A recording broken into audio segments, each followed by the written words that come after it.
ದಿನನಿತ್ಯ ಈ 3 ಕೆಲಸಗಳನ್ನು ಮಾಡಿದರೆ ಮೋಕ್ಷ ಸಿಗುತ್ತದೆ ಎಂದಿದೆ ಗರುಡ ಪುರಾಣ.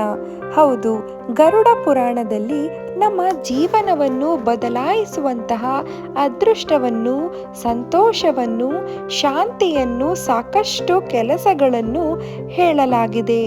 ಗರುಡ ಪುರಾಣದ ಪ್ರಕಾರ ಪ್ರತಿದಿನ ನಾವು ಈ 3 ಕೆಲಸಗಳನ್ನು ಮಾಡಿದರೆ ನಮ್ಮ ಅದೃಷ್ಟ ಬದಲಾಗುವುದು, ಸಂತೋಷ, ಶಾಂತಿ ದೊರೆಯುವುದು. ಆ 3 ಕೆಲಸಗಳು ಯಾವುವು ಅಂತ ತಿಳಿದುಕೊಳ್ಳೋಣ. ಅದಕ್ಕೂ ಮುನ್ನ ನೀವಿನ್ನು ನಮ್ಮ ಚಾನಲ್ಗೆ ಸಬ್ಸ್ಕ್ರೈಬ್ ಆಗಿಲ್ಲ ಅಂದರೆ ಈ ಕೂಡಲೇ ಸಬ್ಸ್ಕ್ರೈಬ್ ಆಗಿ. ಹಿಂದೂ ಧರ್ಮದಲ್ಲಿ 4 ಪ್ರಮುಖ ವೇದಗಳನ್ನು ಮತ್ತು 18 ಮಹಾಪುರಾಣಗಳನ್ನು ಉಲ್ಲೇಖಿಸಲಾಗಿದೆ.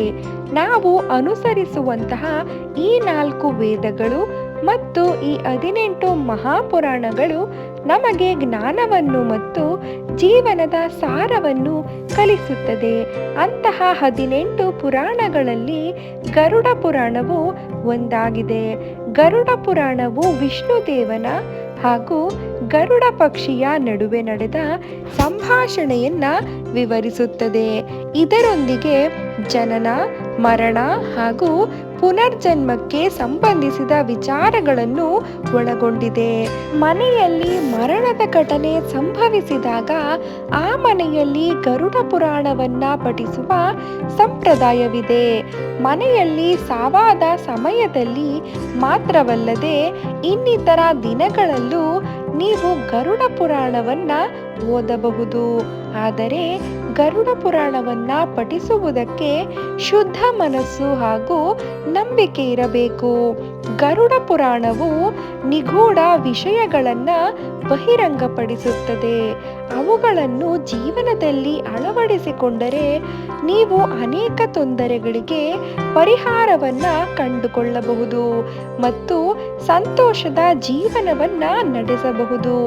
ಗರುಡ ಪುರಾಣದಲ್ಲಿ ಹೇಳಲಾದ ಈ ಕೆಲಸಗಳನ್ನ ಮಾಡುವುದರಿಂದ ಸಂತೋಷ ಮತ್ತು ಸಮೃದ್ಧಿಯುತ ಜೀವನವನ್ನ ನಾವು ನಡೆಸಬಹುದಾಗಿದೆ. ಅಷ್ಟು ಮಾತ್ರವಲ್ಲ, ಆ ವ್ಯಕ್ತಿಯ ಮರಣಾನಂತರ ಮೋಕ್ಷವನ್ನು ಕೂಡ ಹೇಗೆ ಪಡೆದುಕೊಳ್ಳುತ್ತಾನೆ ಎಂಬುದನ್ನು ತಿಳಿದುಕೊಳ್ಳಬಹುದಾಗಿದೆ. ಮೊದಲನೆಯದಾಗಿ ಅನ್ನದಾನ ಅಥವಾ ಆಹಾರ ದಾನ. ದಾನ ಮಾಡುವುದು ಪುಣ್ಯ ಹಾಗೂ ಶ್ರೇಷ್ಠ ಕಾರ್ಯವೆಂದು ಪರಿಗಣಿಸಲಾಗುತ್ತದೆ. ದಾನ ಮಾಡುವ ವ್ಯಕ್ತಿ ಸಮಾಜದಲ್ಲಿ ಉನ್ನತ ಸ್ಥಾನಕ್ಕೆ ಸೇರುತ್ತಾನೆ. ಹಸಿದವರಿಗೆ ಆಗಿರಬಹುದು ಅಥವಾ ನಿರ್ಗತಿಕರಿಗೆ ಆಗಿರಬಹುದು, ನಾವು ನಮ್ಮ ಕೈಲಾದಷ್ಟು ಆಹಾರವನ್ನು ದಾನ ಮಾಡಬೇಕು. ಇದು ನಮಗೆ ಪುಣ್ಯ ಫಲಗಳನ್ನು ತಂದುಕೊಡುತ್ತದೆ. ಆಹಾರ ಅಥವಾ ಅನ್ನದಾನ ಮಾಡುವುದರಿಂದ ಕೌಟುಂಬಿಕ ಸಮೃದ್ಧಿ ಹೆಚ್ಚಾಗುತ್ತದೆ. ಆದ್ದರಿಂದ ಪ್ರತಿದಿನ ನಿಮಗೆ ಸಾಧ್ಯವಾಗದೇ ಇದ್ದರೂ ನಿಮಗೆ ಅನುಕೂಲವಾದಾಗಲಾದರೂ ಆಹಾರ ಅಥವಾ ಅನ್ನದಾನವನ್ನ ಮಾಡುತ್ತಿರಬೇಕು. ಎರಡನೆಯದು ಒಳ್ಳೆಯ ಆಲೋಚನೆಗಳು.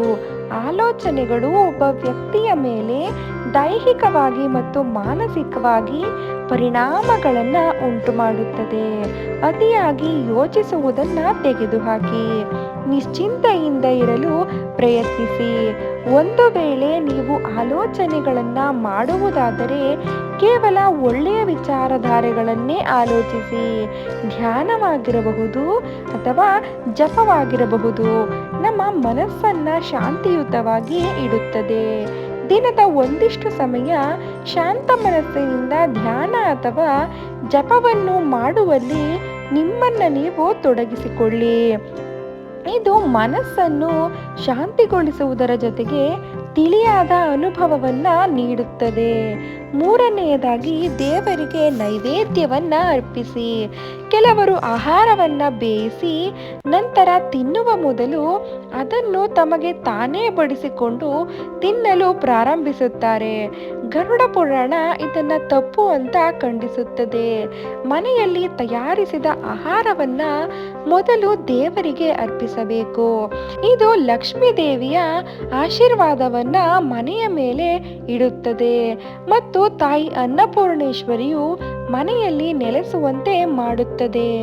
ಆದ್ದರಿಂದ ಯಾವಾಗಲೂ ದೇವರಿಗೆ ಸಾತ್ವಿಕ ಆಹಾರವನ್ನು ಅರ್ಪಿಸಬೇಕು ಎಂಬುದನ್ನು ನೆನಪಿಟ್ಟುಕೊಳ್ಳಿ. ಗರುಡ ಪುರಾಣದಲ್ಲಿ ಹೇಳಲಾದ ಈ 3 ಕೆಲಸಗಳನ್ನು ಮಾಡಿದರೆ ನೀವು ಜೀವನದಲ್ಲಿ ಸಂತೋಷ ಮತ್ತು ಸಮೃದ್ಧಿಯಾಗಿರುತ್ತೀರಿ. ಕುಟುಂಬದಲ್ಲಿ ಶಾಂತಿಯ ವಾತಾವರಣವನ್ನು, ಮಾನಸಿಕ ಶಾಂತಿಯನ್ನು ಕಾಪಾಡಿಕೊಳ್ಳಲು ಇದು ಸಹಕಾರಿಯಾಗಿದೆ. ಈ ವಿಡಿಯೋ ನಿಮಗೆ ಇಷ್ಟವಾಗಿದ್ದಲ್ಲಿ ಒಂದು ಲೈಕ್ ಮಾಡಿ ಹಾಗೂ ಕಮೆಂಟ್ ಮಾಡಿ. ಧನ್ಯವಾದಗಳು ವೀಕ್ಷಕರೇ.